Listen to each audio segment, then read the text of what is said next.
Well, I recently completed an extensive review of the new for 2020 WingHome Model 630M trail camera. I did an unboxing, I did a complete field testing, showed sample photos and videos, and then gave my final thoughts, what I thought the pros and cons are for this brand new trail camera.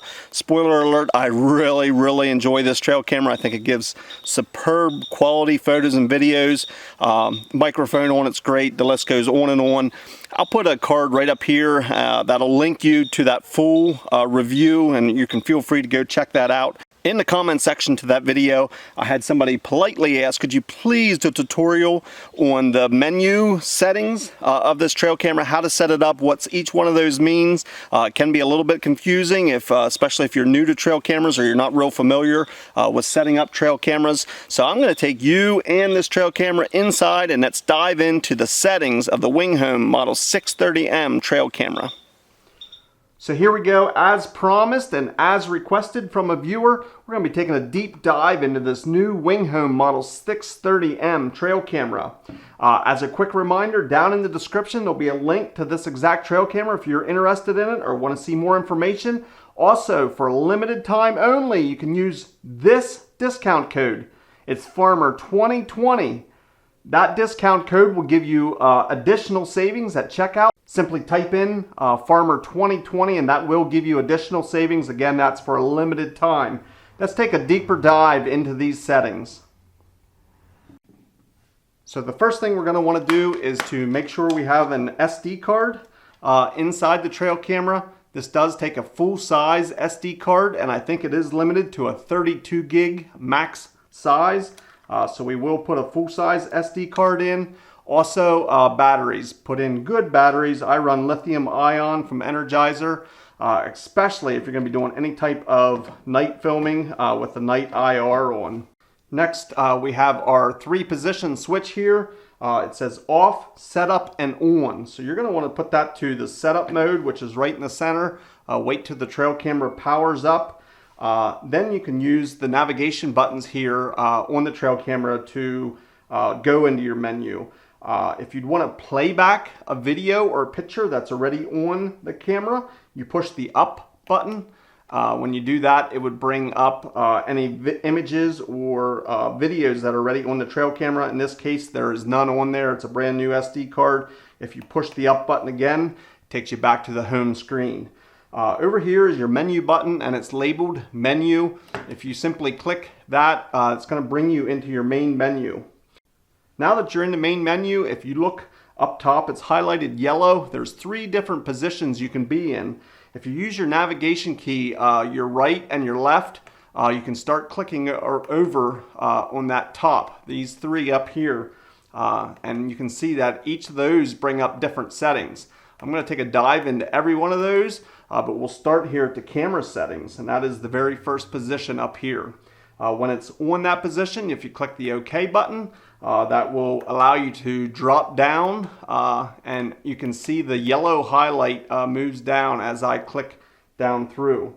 At any time, when you have the yellow highlight on there, right now it's in cam mode, you can click the OK button, and that gives you some additional options. In the cam mode, it's going to give you the option of photo, video, or pic and video.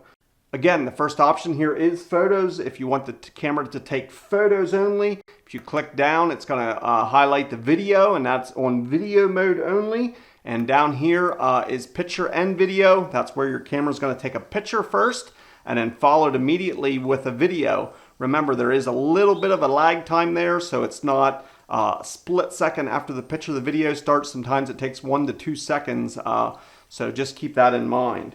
We'll go back up and leave that on photo. You click OK, and that takes you back to that setting. Next, we can drop down and highlight the multi-shot. After we have that highlighted, you click OK. That is how many pictures the camera's going to take. So if you have it in picture mode or picture and video mode, this multi-shot is where you can set either 1 picture, 2 picture, 3 picture, 4 picture, or 5 picture. It's going to be taken right in sequence. Every time the camera is tripped and you have it on photo mode, it's going to take 1 through 5 pictures at a time. In this instance, we have it on one picture. To get out of that, we can simply click the menu button here and we're back on the main menu. Next, we're going to drop down. It says image size. If we click OK, that's going to give you our different options on image size. As you can see, we're highlighted right now on 16 megapixel. I always have my cameras on the highest settings possible, but if you would want to put it on 5, 8, you would simply click OK. Here we can jump right back into there. Let's put it back down at 16. It's highlighted at 16. We click OK, and we're back at that camera menu. Let's continue to drop down here. It says video size. If we click OK, it gives us 3 different options for our video size. This is similar to the picture settings where we get to pick different megapixels for pictures. Here we have 3 different settings for our video resolution. It is set on 1080p, and I always leave that on the highest setting possible. So we'll click menu and get out of that. Continue dropping down through this menu, and then next we come to video length. Let's highlight that. Here in the video length, we can just go up or down and change how long we want the video to be. Remember, the longer the video, especially at night, the more power it takes. I personally run mine around 20 to 30 seconds. Right here, I'm going to leave it set on 20 seconds. I click OK, and it brings me back to this menu. Next, we're going to drop down to night mode. If we click OK here, it gives us those 4 different options on night mode. Max range, balanced, minimum blur, or no blur. You can see I have it set up on no blur. And what this is your shutter speed. And I find this especially valuable if you have it on picture setting. In your pictures, the faster the shutter speed, the less blur you get, thus saying no blur there. That is just a quicker shutter speed. Again, you can play around with this, but if you're going to have it on picture mode and the animals are going to be moving, the lower the setting here, the less blurriness you're going to get. It takes a really quick picture. Up in max range, it's going to let a little more light into your camera. Your pictures may look a little more illuminated, but you do have the chance if anything's moving in that picture, it's going to get blurry. So I usually leave that on no blur. Haven't had much issues with that. Let's click the menu and drop on down here to flash LED. That has a high and low setting. That refers to your bulbs here, which are behind this screen. That flash LED, again, like I said, you can set it on high or low. That's how bright you want those LED bulbs to illuminate the background. I often run it on high, but I will warn you that does take more batteries. If you run it on low, it still seems sufficient at night. You have no trouble seeing what's going on. Plus, it's a little easier on batteries if you leave that on low setting. Next, we'll drop down. It says camera name. We'll click OK. Here it says on or off. If you click on, it's going to allow you to name your camera. As you can see here, it says HuntingFarmer. That's the most amount of letters it allows you there. You can just navigate through this alphabet here and name your camera. If you do not want that on, you can simply select off right there, and that will turn that camera name off and it won't be displayed anywhere. This camera name is useful if you have multiple cameras of the exact same. If you would have several of these, you can name them camera 1, camera 2, camera 3, and keep the footage separate that way. Let's continue to drop down here and we're right back up to camera mode. Now it's important, if we want to get up to the PIR settings, is to click up. Then you see it highlights that. We can use the right navigation key, and now we're highlighted at the PIR. Let's click down, and now we're at PIR Switch. If we click OK here, we can switch that on or off. You definitely want the PIR on. Unless you're using this as a handheld camera where you're turning the record button on and off and walking around with it in your hand. If you want it to detect movement or animals, you have to have this PIR switch on. Next, we'll drop one down. It says PIR Sensitivity. In this setting, we get to choose the sensitivity of our PIR sensor. That sensor is what detects movement or heat and allows you to take pictures of animals or people or action. So if you have your PIR on, this gives you 3 different sensitivities. I usually suggest leaving it in middle or low. especially if you're going to have a lot of grass movement or trees, or if you have the trail camera out and you're getting a lot of false triggers. Definitely put that on middle or low. If you put it on high, that may be okay if you're looking to get really small animals. That say you're going to put this camera in the garage and you think you're going to be getting mice, where in indoor setting where there's very little movement as far as environment around you or the wind, you might be able to get away with it on high. But if you have it outside where there's any chance of trees, grass, movement like that, put it on medium or low. Let's drop one down there, and we have the PIR delay. In this delay, it allows you to click on or off. If you have that on, which I suggest you do, next it's going to give you the option to pick a time setting of that delay. What this delay is, it's simply the time between the camera takes a picture or a video. Then it's going to go into standby mode for this period of time before it trips again. This becomes important if you have the camera over bait or it's just taking hundreds and hundreds of videos. There might be an animal that comes in and stays for an hour. If you have this set at 10 seconds or 5 seconds, you're going to be filling up your SD card really quickly. In this setting, you can bump up or down. The time right there is 30 seconds, and you can go up to a minute or 5 minutes in between trips. And this simply is a tool to use if you don't want to use up your SD card maybe in one night's time. If you do check your camera frequently, you can put this down a lot lower because you're going to be checking and cleaning off this SD card very frequently. But if you're going to be putting the trail camera out and leaving it out, let's say for a month at a time, you're definitely going to want that at least a minute, if not a couple of minutes in between trips, just to help conserve space on your SD card. If we drop one down here, we have a time lapse option. If we click OK, we can turn the time lapse on or off, and then if you turn it on, it's going to give you additional settings on how quick in between the photos you want your time lapse to be. It allows you to use this trail camera as a time lapse camera.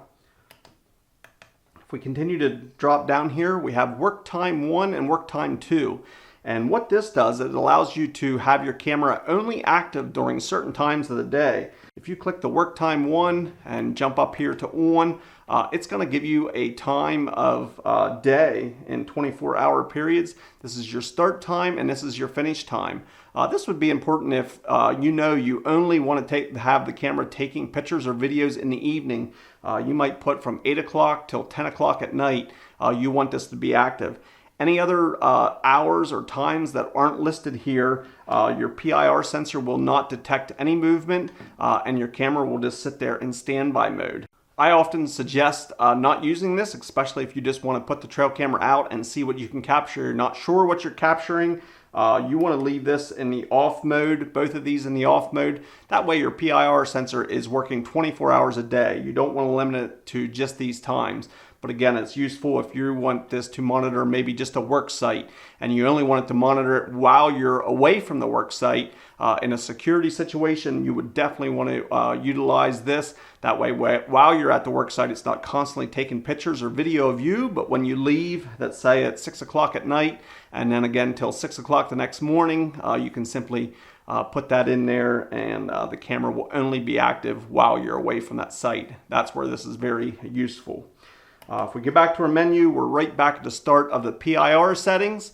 So we can hit a right navigation key and go over to the little gear icon up top there.